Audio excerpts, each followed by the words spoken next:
Halo, selamat berjumpa kembali dengan saya I Gusti Ngurah Suryantara. Pada materi kali ini saya akan membahas tentang depresiasi atau penyusutan. Ilmu ini merupakan memang dari akuntansi, namun sangat menarik bila dibahas secara komputerisasi. Sebelum saya lanjut pada pembahasan, marilah kita belajar bersama, berkarya bersama dengan penuh semangat. Semoga tidak ada salah paham di antara kita. Pada materi kali ini, saya akan berbagi tips tentang depresiasi. Depresiasi atau penyusutan merupakan proses pengalokasian harga perolehan aktiva tetap menjadi biaya selama masa manfaat dengan cara yang rasional dan sistematis. Aktiva tetap kecuali tanah yang dipakai pada suatu perusahaan dari waktu ke waktu, kemampuan untuk menghasilkan atau jasa cenderung akan semakin menurun, baik secara fisik maupun fungsinya.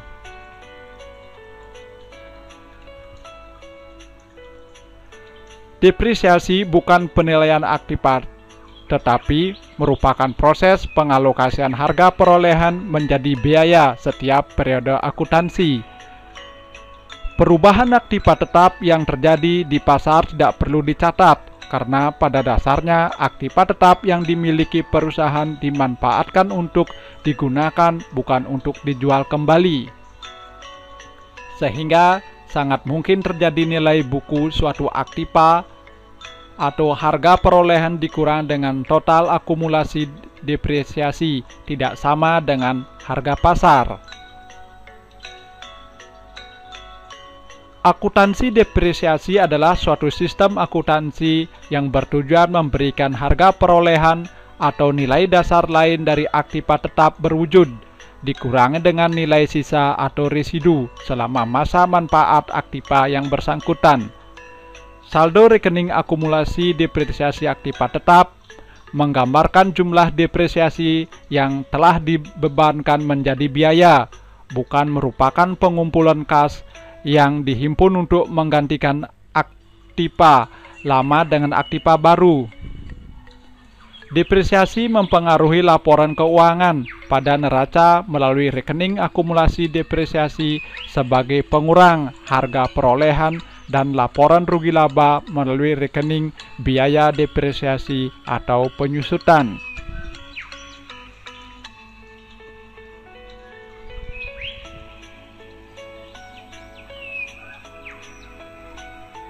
Faktor yang menentukan biaya depresiasi: pertama, harga perolehan; kedua, nilai sisa atau residu; ketiga, umur ekonomis atau nilai manfaat.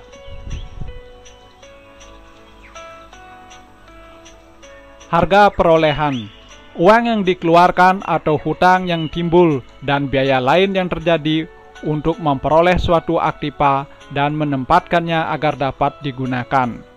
Harga perolehan dicatat berdasarkan harga beli ditambah dengan biaya-biaya yang terjadi seperti biaya masuk, pajak penjualan, biaya pengangkutan, biaya pemasangan, dan lain sebagainya.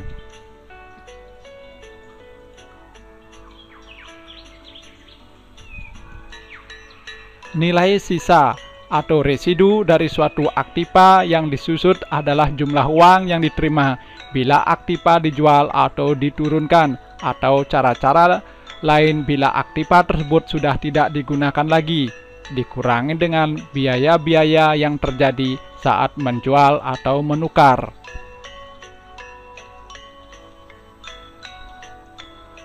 Umur ekonomis merupakan jangka waktu pemakaian aktiva yang diharapkan oleh perusahaan dari suatu aktiva, dipengaruhi oleh cara pemeliharaan, kebijakan lain yang ditetapkan oleh pihak manajemen.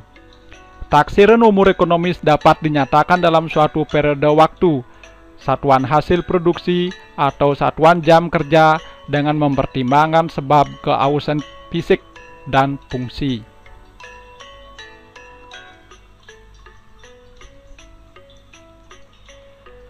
Metode depresiasi Depresiasi dapat dicatat dan dilaporkan dengan menggunakan salah satu dari metode berikut ini.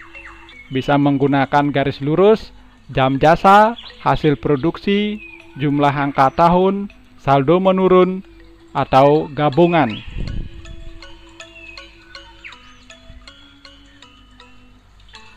Kita lihat contohnya. Berikut contoh masing-masing metode seperti berikut. Kita lihat dulu dengan metode garis lurus. Depresiasi dengan garis lurus, kita lihat cara menghitungnya. Beban depresiasi dengan metode garis lurus dari suatu aktiva dari tiap periode akuntansi selama masa manfaat jumlahnya sama besar, kecuali ada penyesuaian.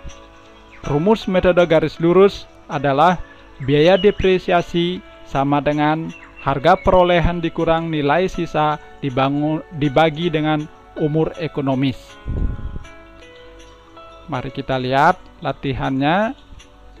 Misalkan ada sebuah studi kasus, sebuah aktiva, contoh mesin dengan harga perolehan dengan harga beli ditambah biaya sebesar 100 juta dengan taksiran nilai sisa 20 juta. Dan umur ekonomis ditetapkan selama 10 tahun. Mari kita lihat bagaimana cara menghitung dengan metode garis lurus. Kita lihat dulu secara konvensional ngitungnya. Maka depresiasi per tahun sama dengan 100 juta dikurangi 20 juta dibagi 10 sama dengan 8 juta. Berarti nilai debit depresiasinya sebesar 8 juta setiap tahunnya, kemudian kreditnya juga 8 juta. Total akumulasi depresiasinya itu 8 juta, kemudian ditambah 8 juta, terus seperti itu selama 10 tahun. Sedangkan nilai bukunya adalah nilai perolehannya adalah di awal 100 juta, kemudian dikurangi sebesar penyusutannya, yaitu 8 juta selama 10 tahun. Nah, sekarang bagaimana menggunakan Excel untuk menghitung penyusutan dengan metode garis lurus? Mari kita lihat. Maka kalau menggunakan Excel, kita dapat menggunakan rumus atau fungsi dengan fungsinya adalah SLN.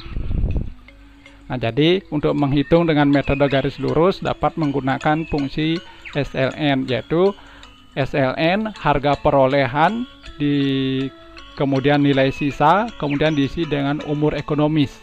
Misalkan dalam contoh harga perolehannya adalah 100 juta, nilai sisa adalah 20 juta. Umur ekonomis dari aktiva dalam hal ini contohnya adalah mesin, misalkan 10 tahun. Maka kalau dihitung dengan menggunakan rumus di Excel itu sangat cepat dan mudah sekali. Nah, itu udah langsung kita buat rumusnya, kemudian tinggal di copy ke bawah rumusnya. Kita lihat bagaimana cara menggunakan rumusnya. Nah, di sini cara menggunakan rumus di Excel-nya. Harga perolehannya udah ditentukan misalkan 100 juta, kemudian nilai sisa 20 juta, kemudian umur ekonomisnya 10 tahun. Maka untuk mencari nilai debit depresiasi pada tahun ke-1-nya adalah diisi dengan rumusnya atau di kolom C baris ke-11 dengan rumus sama dengan SLN, kemudian diisi dengan harga perolehan, di nilainya adalah di kolom D3, kemudian nilai sisanya adalah di D4, kemudian umur ekonomisnya adalah di D5. Nah, itu harus di format absolut. Format absolut itu artinya baik kolom maupun baris tidak akan berubah posisinya apabila di copy ke bawah rumusnya. Dengan tanda ada tanda dolarnya, itu artinya format absolut. Nah, apabila sudah selesai membuat rumusnya di kolom C11, maka ditekan enter, maka akan mendapatkan 8 juta. Tinggal di drag atau di copy ke bawah rumus tersebut. Maka akan diisi dengan nilai depresiasi untuk debitnya. Nah, untuk kreditnya ini disama dengankan aja. Misalkan debit depresiasinya ada di kolom C11, maka untuk kreditnya diisi dengan sama dengan C11. Artinya nilai kreditnya diisi dari sel di debit, yaitu di C11, karena posisi debit dan kreditnya sama. Maka itu bisa disamadengankan saja. Nah, untuk mencari total akumulasi depresiasi di kolom E11 diisi dengan rumus E10 ditambah dengan D11. E10 yaitu di tahun ke nolnya adalah 0 ditambah dengan nilai D11. Nah, itu menyatakan untuk mencari total akumulasi depresiasi di kolom E11. Nah, nanti kalau sudah selesai masukin rumus, di copy ke bawah. Nah, untuk mengisi kolom nilai buku, maka di tahun ke nolnya adalah sebesar harga perolehan, yaitu 100 juta. Ini karena sudah diketahui nilai depresiasi sebesar 8 juta, berarti setiap tahunnya dikurangi sebesar 8 juta dari nilai awalnya. Maka rumusnya adalah sama dengan F10 dikurang dengan E11. Jadi di format absolut nilai awalnya yaitu di F10 nya, biar posisinya kalau di copy terus dia mengurangi di sel itu. Nah, maka hasilnya kita akan dapatkan depresiasinya atau nilai sisa bukunya kita dapatkan seperti pada gambar. Nah, selamat mencoba untuk teman-teman atau rekan-rekan yang latar belakangnya akuntansi. Kalau mau mencoba rumus untuk menghitung depresiasi dengan garis lurus, kurang lebih kita bisa menggunakan rumus SLN. Selamat mencoba. Nah, ini adalah grafik untuk metode garis lurus. Nilai perolehannya adalah 100 juta, sedangkan umur ekonomisnya 10 tahun. Nah, kemudian sisanya adalah 20 juta. Jadi grafik yang terbentuk kurang lebih seperti pada gambar. Nah, bagaimana kalau menjurnalnya? Maka di penutupan buku atau penutupan periode akuntansi, misalkan di tanggal 3 Desember tahun kesekian, maka jurnalnya adalah depresiasi pada akumulasi depresiasi, yaitu debitnya 8 juta, kreditnya 8 juta. Nah, pada akhir periode akuntansi juga harus dilakukan akhir jurnal penyesuaiannya, yaitu di tahun yang sama. Maka akumulasi depresiasi pada mesin yaitu sebesar 8 juta. Nah, ini dari sisi menghitung dengan metode garis lurus. Untuk metode yang lainnya silahkan nanti disaksikan video-video saya berikutnya di channel YouTube saya, yaitu I Gusti Ngurah Suryantara. Pada video kali ini baru kita menghitung dengan satu metode, yaitu garis lurus. Silahkan ikuti channel YouTube saya. Saya ucapkan terima kasih, semoga bermanfaat. Jangan lupa like, komen, subscribe, dan share sehingga kita dapat berbagi pengetahuan dengan yang lainnya. Atau ikuti channel YouTube saya I Gusti Ngurah Suryantara, atau Instagram saya Gusti Suryantara, atau Facebook saya Gusti Ngurah Suryantara. Saya ucapkan terima kasih, semoga bermanfaat. Bersama saya I Gusti Ngurah Suryantara.